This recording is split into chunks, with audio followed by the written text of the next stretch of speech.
Hi සුබ දවසක් වේවා ඔයාලා හැමෝටම. ඔන්න ඉතින් අද තමයි ඔයාලට බීජ පැල කරන වීඩියෝ එක මට අරන් එන්න පුළුවන් වුණේ. බලන්නකෝ මේ ටික ලස්සනට ඉදලා තියෙනව නේද? ඉතින් මෙන්න මේ විදිහට ගලවගත්ත බීජ ටික තමයි මේ තියෙන්නේ.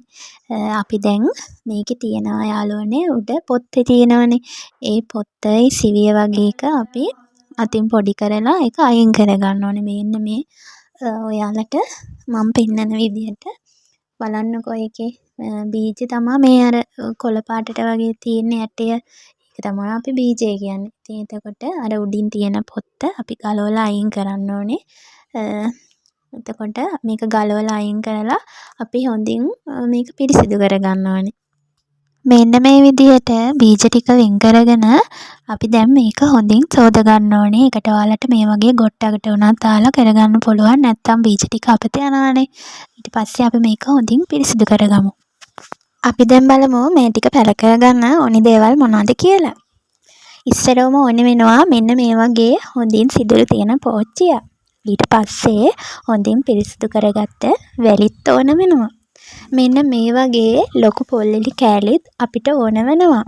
ඊට පස්සේ මෙන්න මේ වගේ මැල්ලුම් වගේ කපාගත්ත පොල් ලෙලි පුංචි කෑලි තියෙන පොල්ලෙලිත් අපිට ඕන වෙනවා. ඊට පස්සේ තලාගත්ත උළු කැට මෙන්න මේ විදිහට උළු කැට ටිකක් කුඩු කරලා අරගෙන ඊට පස්සේ අපි මේක වැලි අර පොල් කෙඳි වගේ පොඩි කෑලි ටික හොඳින් මිශ්‍ර කරගන්නවා. මතක තියාගන්න මේ හැමදේම හොඳින් පිරිසිදු කරලා තමයි අපි ගන්නෙ. ඊට පස්සේ අපි ලොකු පොල්ලෙලි කෑලි ටික දාගන්නවා අඩියටම සිදුරු වැහෙන්නේ නැති වෙන විදිහට. මෙන්න මේ ලොකු කෑලි ටික අපි පතුලටම දාගෙන ඊට පස්සේ අර අනාගත්ත පොල් මිශ්‍රණය තියෙන්නේ. ඒ අර පොල්ලෙලි කෑලි උඩින් ඒ මිශ්‍රණය අපි දාගන්නවා. ඒ දාගෙන මම තව මේක උඩින් දාගත්තා තව වැලි ටිකකුත්. ඔයාලට පුළුවන් වැලි වෙනුවට බොරළු උනත් ගන්න. ඔයාලා මොන වගේ කරන්නේ? ඔයාලත් එක එක අය බීජ පැල කරන විදියවල් ඇතිනේ. ඉතින් මේ මම බීජ පැල කරන විදිය අර තලාගත්ත උළු කැට ටික තියෙනවනේ. ඒ උළු කැට ටික මෙන්න මේ විදිහට ලස්සනට අපි අතුර ගන්න ඕනේ. ඉතින් මේවා ටිකක් ඉවසීමෙන් කරන්න ඕනේ දේවල්. ටිකක් වෙලාව අරගෙන එහෙම තමයි අපි මේ දේවල් කරන්න ඕනේ. ඔයාලට ඕනෙම නම් අර පොල් කෙඳි වගේ තියෙන ඒ වගේ පොඩි පොල්ලෙලි කොටසකුත් මේ වැලි වලට උඩින් දාගන්න පුළුවන්.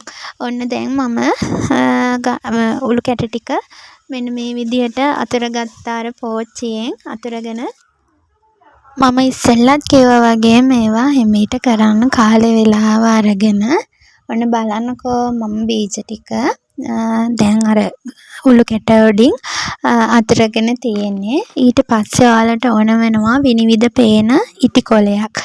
මේ ඉටි කොලේට අපි රබර් බෑන්ඩ් එකක් දාගන්න ඕනේ. ඉතින් රබර් බෑන්ඩ් එකක් යනකොට මම අද ලිදපටියකින් තමයි මේක බැඳගත්තේ. ඉතින් ආයේ මෙන්න මේ වගේ වතුර දාලා භාජනයකට චුට්ටයි වතුර දාන්න. පොඩි ප්‍රමාණයක් දාලා ඒ වතුර එක ඇතුලේ මේ අපි මේ පෝච්චිය තියන්න ඕනේ. එහෙම නැත්නම් ඔයාලට පුළුවන් තෙතමනිය බලලා දවස් දෙක තුනකට සැරයක් මේකට වතුර ස්ප්‍රේ කරගන්න. හොඳින් අත් පිරිසිදු කරගෙන ඒ දේවල් කරගන්න. මොකද මේගොල්ලන්ට විස බීජ එහෙම යන්න හොඳ නැහැ. එහෙම වුණොත් ඔයාගේ බීජ පැලවෙන්නේ නැති වෙයි.